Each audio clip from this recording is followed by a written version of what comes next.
এত সহজে এত কম সময়ে এত সুন্দর একটি পুডিং তৈরি করা যাবে সেটা না দেখলে কিন্তু বুঝতেই পারবেন না। তো চলে যাই মূল রেসিপিতে। প্রথমে আমি একটি পাত্রে 4 টেবিল পরিমাণ চিনি নিয়ে এখানে ক্যারামেল তৈরি করে নিয়েছি। আর ক্যারামেলটা তৈরি করার সময় অবশ্যই খেয়াল করবেন আপনি চিনিটা পানি দিয়ে গলাবেন না, তাহলে কিন্তু ক্যারামেলটা অতি দ্রুত হবে না। যাই হোক, আজকের পুডিংটা হবে অনলি 3টা ডিমে আর হাফ লিটার দুধে। আমি হাফ লিটার দুধটা আমি 1 অংশ কমিয়ে সুন্দর করে জাল করে ঘন করে নিয়েছি। আমি এখানে 2টা এলাচ ও 2টা লবঙ্গ ইউজ করেছি। অনেকে ভ্যানিলা এসেন্সও ব্যবহার করে, তো আমার এটা হাতের কাছে ছিল না তাই আমি লবঙ্গ ইউজ করেছি। দুধ ডিম সুন্দর করে মিশ্রণ করে নিব। আর আমি এখানে 2 টেবিল পরিমাণ এক্সট্রা চিনিও ইউজ করেছিলাম, কেননা ক্যারামেলের টেস্টটা এখানে মিষ্টিটা আসবে না। তো স্বাদের তারতম্যটা আপনারা ওইভাবেই দিয়ে নেবেন। অনেকে ছাঁকনির সাহায্যে ছেঁকে নেয়, তো আমার এটা প্রয়োজন হয় নাই। আমি এভাবেই এটা বসিয়ে দিব। একটা বড় একটা কড়াইয়ের মধ্যে আমি পানি দিয়েছি, এখানে স্ট্যানার বসিয়ে দিয়ে আমি যে পুডিংটা ঢেলেছিলাম যে পাত্রে, সেই পাত্রটা এখানে আমি বসিয়ে দেব। পুডিংটা তৈরি করতে আমার মাত্র লেগেছিল মাত্র 10 মিনিট। হাই হিটে রেখেছিলাম চুলাটা। আমি এখন একটা ঢাকনার সাহায্যে ঢেকে দিয়ে 10 মিনিটের জন্য অপেক্ষা করব। ফিরে এসেছি 10 মিনিট পর। আমি 10 মিনিট সময়টা স্কিপ করে দিয়েছি আপনাদের বোঝার সুবিধাতে। দেখা যাক আমার পুডিংটা কিরকম জমেছে কিনা। যাই হোক,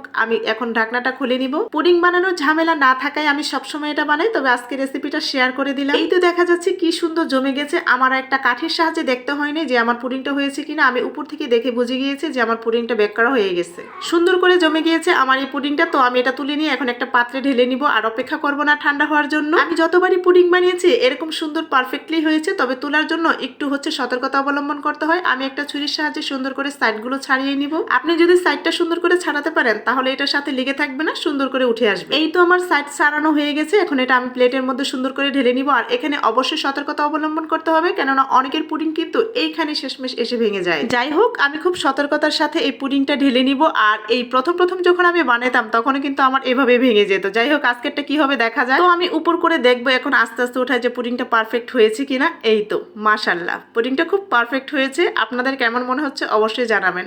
এই তো আমার পুডিংটা হয়ে গিয়েছে। এই পুডিংটা এখন আমি ফ্রিজে রেখে দেবো 10 মিনিট, কেননা আমার বাচ্চারা ঠান্ডা ঠান্ডা পুডিংটা খেতে বেশি ভালো লাগে। তো পারফেক্ট হয়েছে কিন্তু আমার এই পুডিংটা। অনলি 3টা ডিমে এবং হাফ লিটার দুধের মধ্যে হচ্ছে আমার এই পুডিংটা তৈরি আজকে। আপনারা কিন্তু পরিমাণটা বাড়িয়ে কমিয়ে নিজেদের প্রয়োজন মতন করে বানিয়ে নিতে পারেন সহজ রেসিপিতে এই পুডিংটা। তো এখন আপনাদের কেটে দেখাবো আসলে আমার এই পুডিংটা ভিতরে কেমন হলো। বাইরে থেকে তো খুব সুন্দর দেখা যাচ্ছে। আমার মনে হয় যে সকল বাচ্চারা দুধ ডিম একেবারেই খেতে চায় না তাদের কিন্তু এই রেসিপিটা একদম পারফেক্ট। যেমন আমার বাচ্চারা খেতে চায় না, তাই আমি এটা মাঝে মাঝে তৈরি করি। প্রথমে বলেছিলাম আমি কিন্তু পুডিংটা ছেঁকে নিয়েছিলাম না। পুডিং এর যে গ্রেভিটা ছিল, তো আমার কিন্তু অনেকটা সফট হয়েছে ছেঁকে না নেওয়ার কারণেও। যাই হোক, খুব সহজ এবং খুব অল্প সময়তে অল্প উপকরণে কিন্তু খুব তৈরি করে নেওয়া যায় ঝটপট একটি পুডিং রেসিপি। আমার এই পুডিংটা দেখতে যেমন লোভনীয় ছিল, খেতে কিন্তু সেই টেস্ট ছিল।